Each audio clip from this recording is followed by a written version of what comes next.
안녕하세요. 김태욱입니다.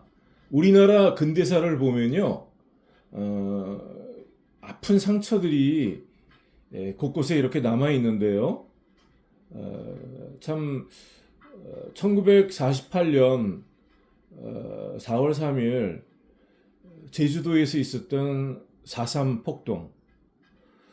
참, 그때 제주도민 한 10분의 1 정도가 죽었다고 합니다. 물론 전에 이제 김대중 대통령이 그 4.3 사건에 대해서 공산당이 일으킨 폭동이라고 말씀하셨어요. 맞습니다. 그 당시에 미 군정이었을 때 나라에 이렇게 나라가 정상적인 시스템으로 돌아가지 않았죠. 과도기였고 해방 후에 중국에서 일본에서 또 여러 곳에서 이렇게 사람들이 해방된 조국에 돌아왔죠. 본인들이 경험했던 거, 또 본인들이 믿는 그런 신념, 그런 것들이 그 당시에 충돌이 있었어요. 그리고 그 당시에는 한국의 그 사회주의적인 성향이 아주 많았고, 그래서 이 제주도 같은 경우에는 특히 공산주의자들이 이렇게 제주도민들과 관계가 좋았다고 합니다.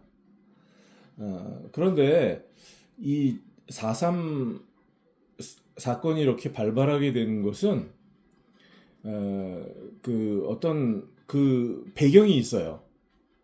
어, 고 4.3 사건이 일어나기 1년 전에 1947년 3월 1일 날 그 3.1절 기념을 할 때 말을 타고 지나가던 그런 경찰이 아이를 이렇게 치고 지나갔는데 내려서 아이를 돌봐주지 않고 그냥 뺑소니를 친 것 같아요. 오늘날로 말하자면 뺑소니죠. 그래서 그것을 보고 있던 군중들이 쫓아가서 항의를 하며 나중에 돌도 던지고 그랬다고 합니다. 그래서 그 일로 경찰들이 나와서 발포를 했어요. 근데 6명이 그때 죽었는데 그 폭력 폭력으로 어떤 폭동을 일으킨 사람들이 아니라 주변에 서 있었던 평범한 양민들이 그 중에는 사망자 중에 있었던 거죠. 학생도 있고 나이 많은 어른도 계시고. 그래서 제주도민들이 분노했습니다. 그렇게 분노할 때 이렇게 보시다시피 제주도청의 공무원들이 파업을 했어요. 그때 요구 조건은 오늘날로 보면 참 기가 막힙니다. 여기 보면 무장과 고문을 폐지해라. 이 당시에는 그냥 고문을 했던 것 같아요. 그냥 무지스럽게요. 일제시대 때 쓰는 그 방법 그대로 일본 순사들이 그 당시에는 이렇게 순사들한테 끌려가면 매를 맞고 고문을 당했는데 해방 후에도 아마 제주도에서는 이런 일이 자행됐던 것 같습니다. 그래서 이 파업 요구 조건이 오늘날로 보면 너무 기가 막혀요. 고문을 폐지해달라. 그것도 발포 책임자. 사실은 말을 타고 가다가 아이를 쳤으면 내려서 미안하다고 사과하고 배상하고 그러면 해결될 일을 그걸 끝까지 시인 안 하고 도망갔잖아요. 근데 그러고도 경찰들이 또 이렇게 성난 시민들 앞에서 어떤 상황인지는 제가 잘 모르지만 아무튼 총을 쐈죠. 그래서 양민들을 죽게 한 거죠. 그러니까 이 발포한 사람들, 총을 쏜 사람들 처벌해달라 이런 거야. 아주 지극히 당연한 거죠. 그리고 경찰, 수뇌부 사임해라 이런 거예요. 그렇죠. 책임이 있잖아요. 사람이 6명씩이나 죽었고, 그리고 희생자 유가족들에게 생활을 보상해달라. 뭐 이것도 너무 지극히 당연한 거 아니겠습니까? 또 이렇게 일본 경찰들을 계승하고 활동하는 거, 이런 거, 고문을 한다든지 이런 것들을 하지 말고, 이런 것들을 소탕해라. 뭐 이런 거죠. 높은 요구 조건이 아닙니다. 그런데 이제 이런 것들이 잘 받아들여지지 않고, 또 그런 상황 속에서 남로당이 양민과 경찰들 그 사이를 비집고 들어온 거죠. 그래서 그 제주도에 48년 4월 3일 날 이렇게 폭동이 일어난 것입니다. 근데 그렇게 조그만한 일로 이렇게 큰 일이 일어났는데요.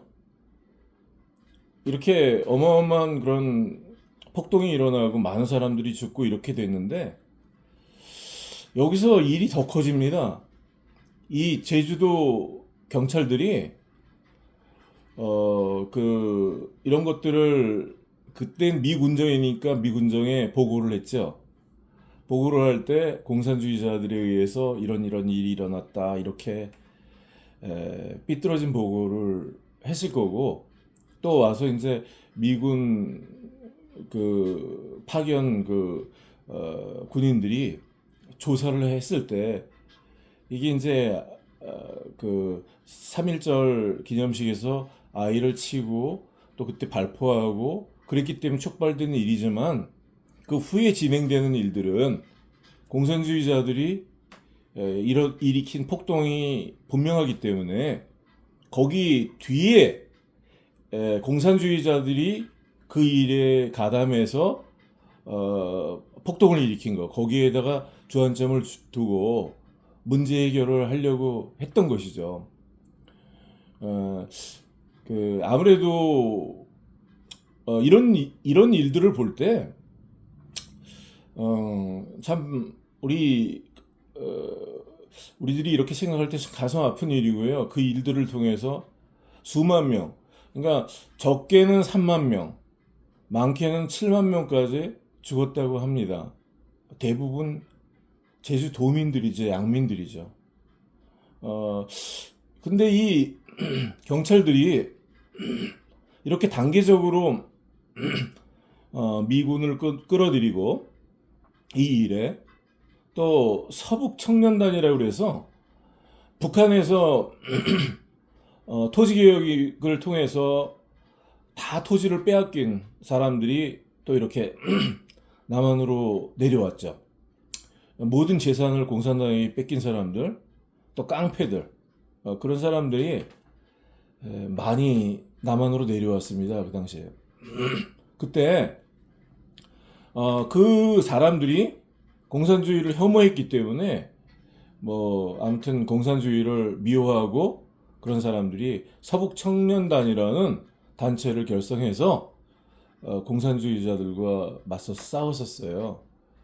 그런데 이들을 제주도에 끌어들였습니다. 그래서 그들이 와서 경찰보다도 더 심하게 이렇게 공산주의자들을 색출한다는 명분으로 아주 제주도민들을 고문도 하고 죽이기도 하고 그런 일을 했습니다. 물론 그 가운데에는 정말 공산주의자들도 있었겠죠. 하지만 제주도의 평범한 양민들이 많이 희생이 됐기 때문에 오늘날까지 이렇게 현대사에 근대사에 우리에게 이제 아픔으로 남아 있는 것입니다. 그렇습니다. 그 경찰들이 잘못할 수 있어요. 사람이 하는 일이니까. 그러면 일이 커지지 않게 애를 치고 갔으면 그 사람 처벌하고 미안하다고 사과하면 다 해결될 수 있는 일입니다. 그렇지 않고 총을 쏴서 사람을 죽이고 이렇게 우격다짐으로 했기 때문에 그 제주도민들의 마음을 잃었던 거예요. 그래서 제주도민들 공산주의자들에게 이렇게 마음을 줬고 공산주의자들이 거기에 파고 들어와서 폭동을 일으키고 제주도민들과 산속으로 들어가고 이렇게 많은 희생자들이 생기고 그랬던 것입니다. 이럴 때 단계적으로 서북청년단을 끌어들이고 경비대를 끌어들이고 또 미군을 끌어들이고 이렇게 해서 작게 끝날 수 있는 일을 계속 일을 크게 만든 거죠. 저는 통영경찰서에 이런 문제, 허위 공문서를 막 발행해서 사건을 조작한다든지 범죄 은닉을 한다든지 이런 것들을 중단해라. 이런 것들을 요구했을 뿐입니다. 또 교통조사팀이 공갈 사기단과 함께 이렇게 사기치고 보험 사기 같은 것도 치고 운전자 바꿔치기 같은 것도 덮고 저는 여러 가지 일들을 통해서 저는 그런 혐의점이 교통조사팀에 있다고 생각하기 때문에 그거 조사해달라고 그런 거예요. 근데 계속 기소하고 체포하고 이런 일을 했던 거죠. 제가 녹음을 하나 들려드릴게요.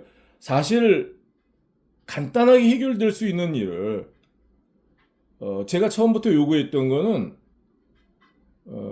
간단합니다. 들어보세요. 내가 22년 11월 22일 날 교통조사팀에서 저한테 운전자 바꿔치기를 제가 주장하는 근거를 대라고 자꾸 말을 바꿔가면서 저한테 그랬어요. 그래서 논쟁을 하다가 내가 그들의 그 잘못한 것들을 지적하다가 보니까 나중에 이 사람들이 안 되겠으니까 운전자 바꿔치기를 시인했습니다. 다 조사를 할 때 그쪽에서 상대방에서 부인하지 않는다고 말했어요. 그래서 내가 좀 화를 냈어요. 그러면 왜 나한테 그 근거를 대라 그러냐. 다 조사해서 알고 있는 거를. 그랬죠. 그리고 제가 그런 말을 했습니다. 아무튼 내가 요구하는 거는 높은 수준이 아니라 그렇게 거짓말을 하고 그렇게 나쁜 짓을 해서 1,000만 원 가까이 그렇게 돈을 갈취해 갔는데 이런 것들을 해결하고 올바로 조사해서 빨리 조사를 좀 맞춰달라 그런 거예요. 왜냐하면 10월 15일 날 사고가 있었는데 11월 22일까지도 영상이 교통조사팀에서 없다 그러니까. 그런데 내가 알아본 바로는 청문실이나 다른 데서 말할 때 블랙박스가 있었다고 하니까 교통조사팀 어떤 사람도 말했습니다. 블랙박스 봤다고.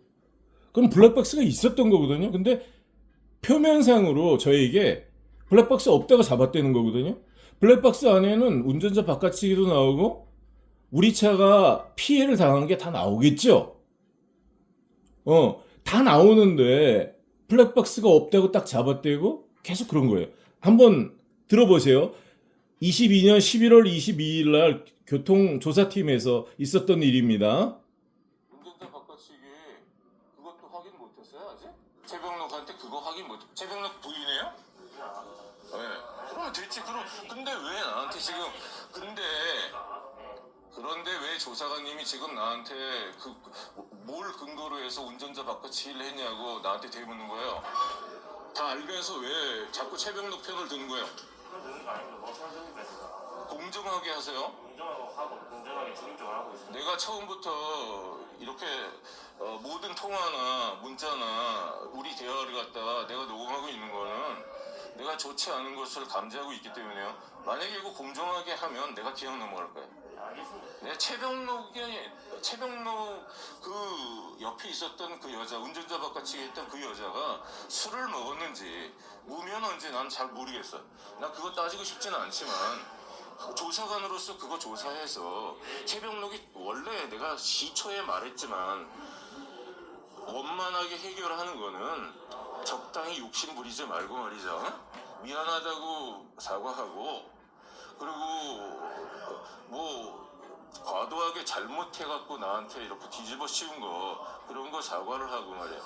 그거 돈 꿀꺽하고 너희 놈들은 그렇게 못되게 해가지고 온갖 위법을 저지르고 모든 죄를 갖다 나한테 뒤집어 씌우고 이렇게 병이 들게 해가지고 병원 다니게 만들고 이 죄를 갖다가 넘어가지 못해. 이렇게 나한테 전화 안 받는다 그래서 넘어가지 못해. 또 조사관님이 조사하고 나한테 중간중간에 알려줘야 될 의무가 있습니다. 있어요, 없어요? 직무상 그런 의무가 있어요, 없어요? 중간통지죠, 중간통지. 중간 중간통지라고 있습니다. 자, 내가 지금 궁금하니까 먼 길을 달려왔잖아요. 그거 아니 그러니까 내가 자, 보세요. 여기 보시면 지금 이게 녹취록입니다. 지금 들으신 녹음에 그 최라는 사람이 운전자 바깥치기 부인합니까? 내가 이렇게 물어봤어요. 그러니까 조사팀에서 부인 안 합니다 그랬어요. 그래서 이때 조사를 막 마치고 다 알고 있었거든요. 운전자 바깥치기를 알고 있었어요. 그리고 제가 이제 며칠 있다가 청문관을 만났습니다. 이거 다 이렇게 나왔는데도 이 사람들이 사건을 계속 끌면서 운전자 바깥치기 이런 것들을 중간 통지나 이런 데 보내주지도 않고 없는 것처럼 자꾸 덮으려고 그러는 거죠. 그래서 제가 청문실에 여러 번 찾아갔는데 청문관이랑 이제 12월 26일 날 대화했던 내용입니다.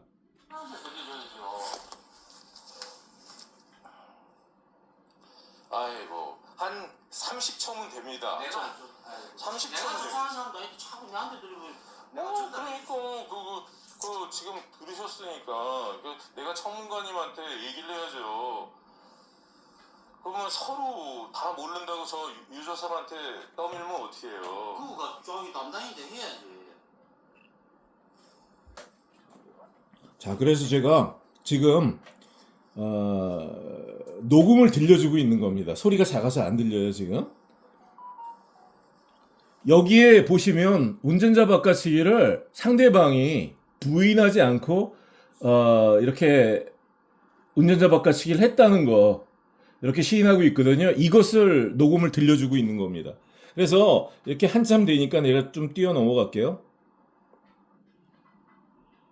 자, 이렇게 쭉 들려주고 있어요.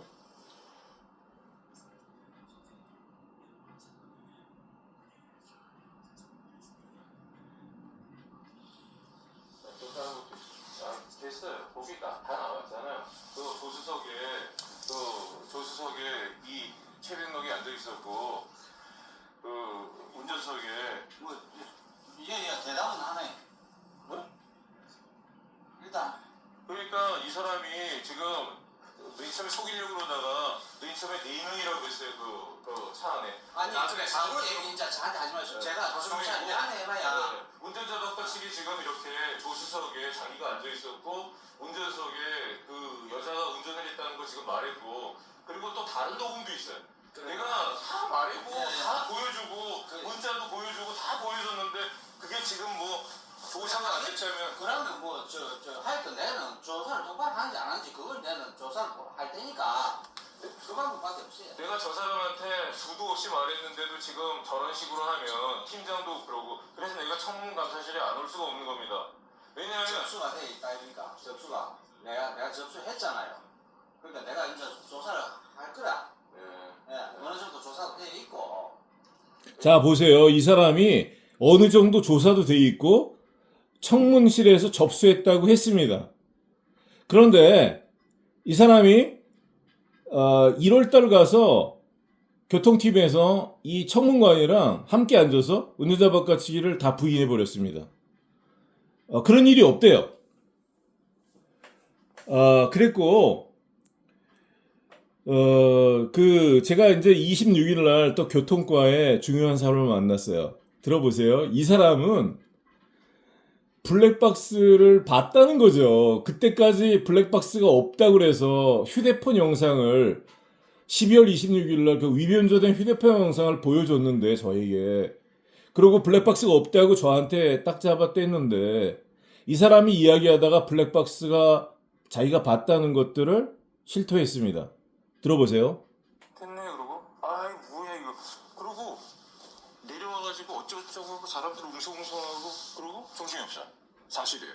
그리고 그 부분은 그리고 봐봐요. 아니 내가 조금 더 동영상이 얘기하고 있습니다. 내가 그 조금 부분은 사고 당시에 그러니까. 선생님이 내리는 그거는 동영상을 그래 봤습니다. 예. 알았어요. 아니 그리고 조금 전에 그리고 예. 동영상 보세요. 봤다니까요. 아니 봤으면 됐어요. 네. 근데 왜 나는 못 봤어? 아니 그거는 선생님이 제공한 게 아니니까. 그럼 블랙박스를 봤다는 이야기네? 그렇죠. 근데 왜 나한테는 안 보여줘요? 아니 그 선생님이 제공한 게 아니니까. 아니 그러면 지금 블랙박스 포렌식을 했다면요? 그거 본 거예요? 포렌식이 아니고 그 이야기는 지금 내가 말하는 그 팩트를 자꾸 아니 그러니까 누구 이야기를 들어보십시오. 블랙박스 누구 거 사고 봤어요? 나고 나서 아니 블랙박스 누구 거 누구이 봤어요? 중요한 게 아니고 사고 나고 나서 선생님이 내리는 걸 봤습니다. 아니 그러니까 그게 누구 블랙박스야?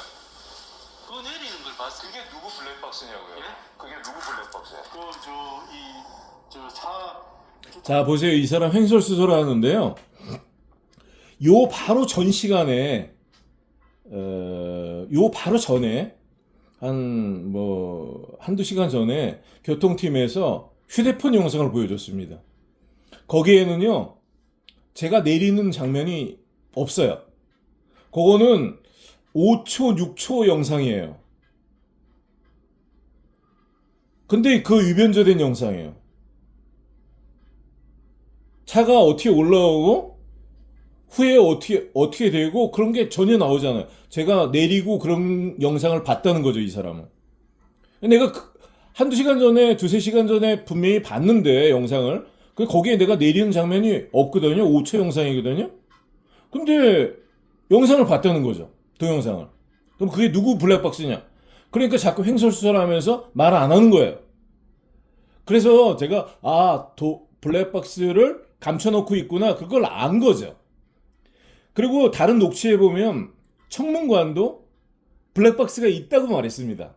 이때까지 블랙박스가 있는데 안 보여준 거예요. 왜? 블랙박스에는 운전자 바꿔치기도 나오고 차에 내려서 이 사람들이 천만을 달라 그러면서 욕하고 그런 것도 나오겠죠.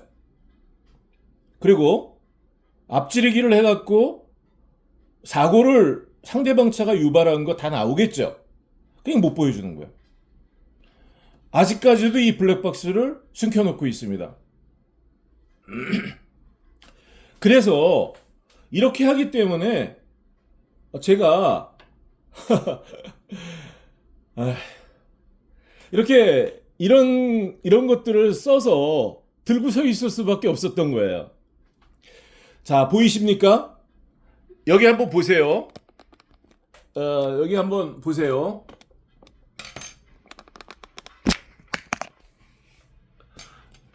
여기 보시면 이게 교통사고 발생 상황 보고서인데요. 여기 보시면 사고 차량 운전자. 여기 보면 아반떼 차 최누구씨. 동승자는 0명이라고 되어 있습니다. 최 남자가 운전했다고 했어요. 맨 처음에. 저도 그렇게 알았습니다. 그런데 여자가 운전했다는 걸 나중에 목격자들을 통해서 듣게 됐어요.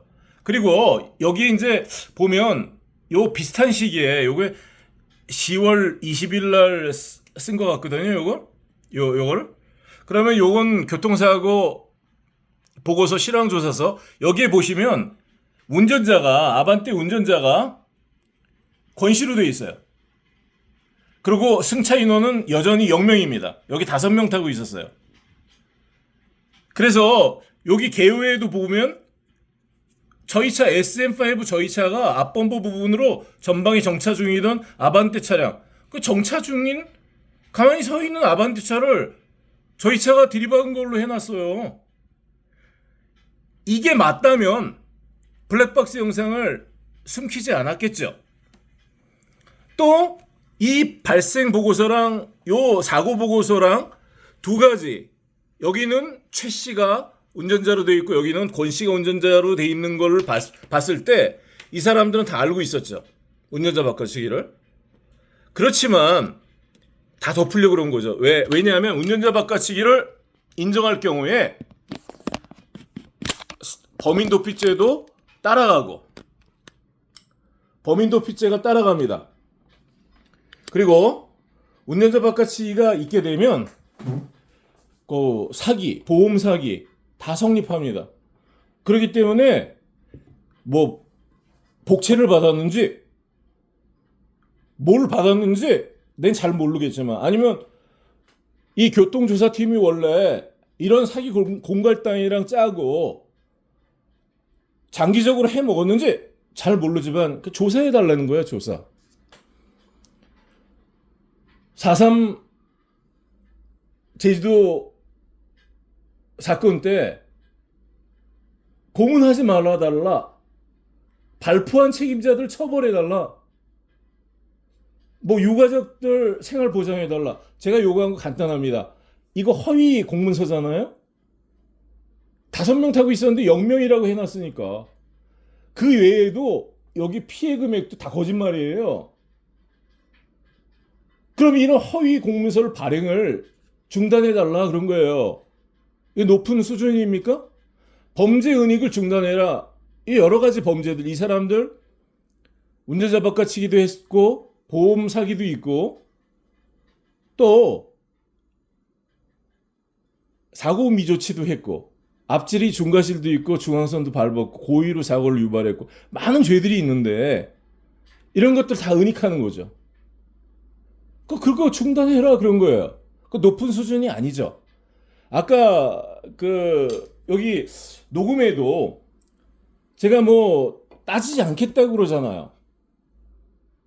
따지지 않겠다고. 그런데 이제 이런 것들을 다 덮고 이 사람들이 다 덮고 끝내려고 그랬던 거죠. 그래서 이런 피켓을 만들어서 이걸 들고 서 있었는데, 이걸 자꾸 들고 서 있으니까 이 사람들이 눈에 가시같이 보였겠죠. 그래서 이제 이 다음에 이런 걸 들고 서 있을 때 이 사람들이 조급해지고 그러니까 통영지청이랑 통영지원을 끌어들였습니다. 저는 그렇게 봐요. 일의 순서가. 그래서 체포영장을 발급받았어요. 저희 집사람을 치상죄로 체포했습니다. 아픈 사람을 제가 없을 때 그렇게 납치하듯이 데려갔어요. 그때 출혈이 굉장히 많이 생겼기 때문에 지금까지도 그 후유증에 시달리는 것입니다. 혈액이 보통 사람들 수치 반 정도로 떨어졌어요. 의사가 죽을 수 있다고, 사망할 수 있다고 3번 저한테 말씀을 했습니다.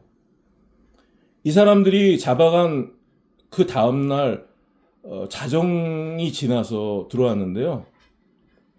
이제 뭐 저희가 응급실로 갔죠. 몇 시간 그날 밤에는 말고 상태가 굉장히 안 좋기 때문에 응급실로 가서 그런 일이 있었고, 그 후에도 여러 번 응급실에 실려갔습니다. 건강보험에 저희들이 이런 일로 전에 뭐 어떤 지병을 앓았다든지 그런 거 없습니다.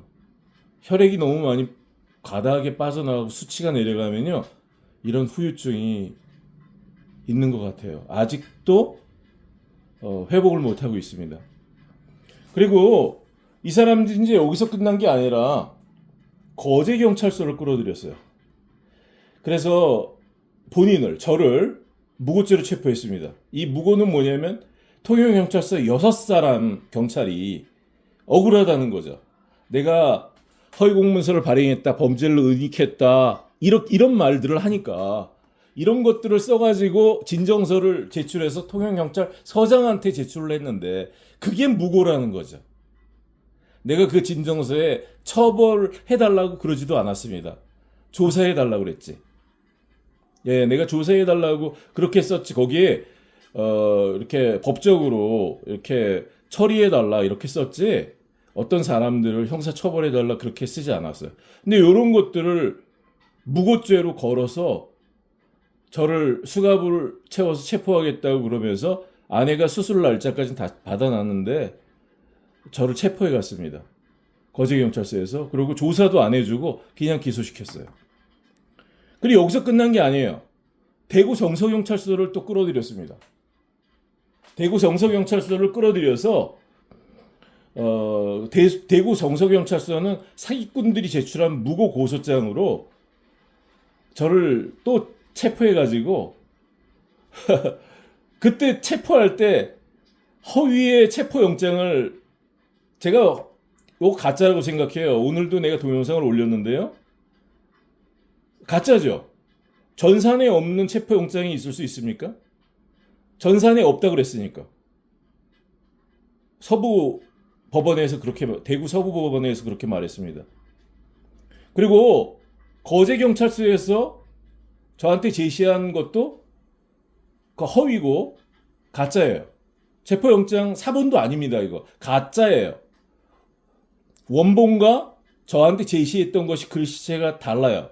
그러니까 저한테 가짜를 제시하고 제가 그걸 따지니까 2달, 3달 있다가 원본이라고 새로 만든 거예요. 그러니까 저한테 교부했던 거랑 글씨체가 틀리죠. 가짜죠. 그럼 누가 했냐? 이걸 따지니까 통영경찰서는 법원에 가서 따지라. 통영지청에 가서 따지라. 그런 거죠. 통영지원에 가서 따지라 이런 거죠. 그래서 내가 법원에 갔더니 그 자료들을 공개 안 하는 거죠. 그러니까 가짜라고 이거 지금 말하는 겁니다. 대구 성서경찰서도 가짜죠 이거.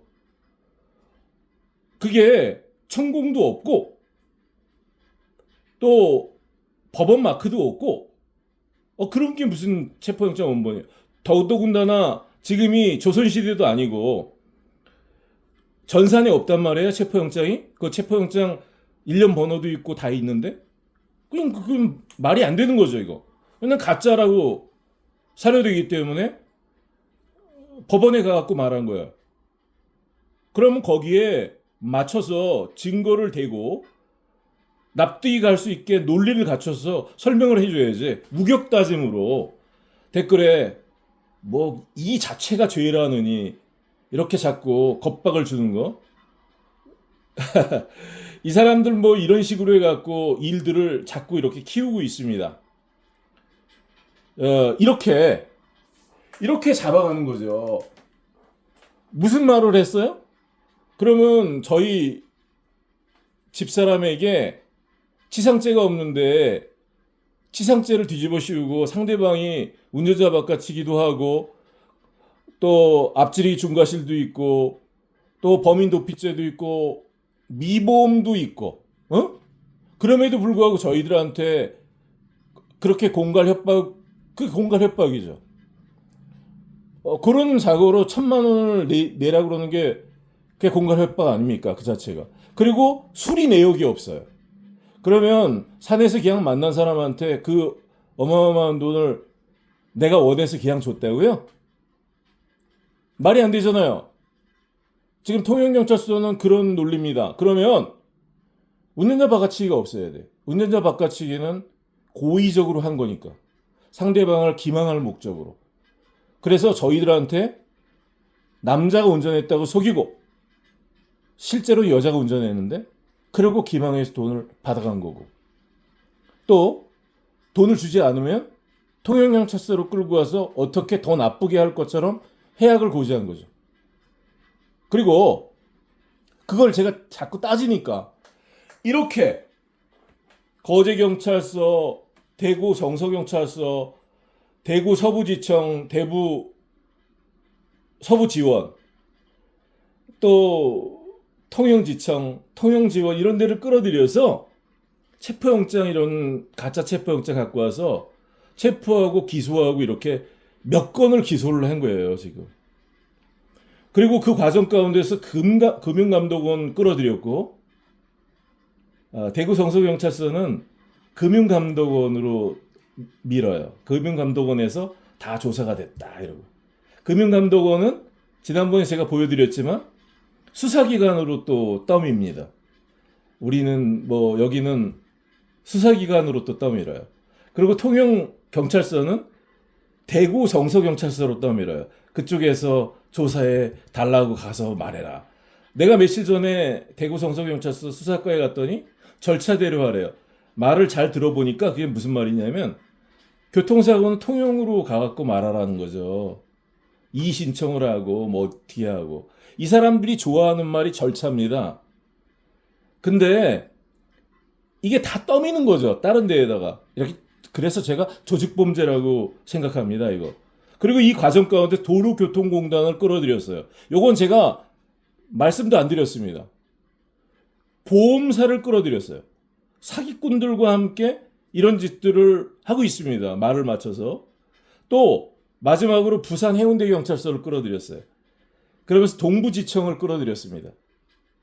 부산 동부지청. 그래서 사기꾼들한테 명예훼손, 무고 이런 것들을 막 받아서 그래서 지금 이렇게 수건에 또 송치를 시켜놨어요.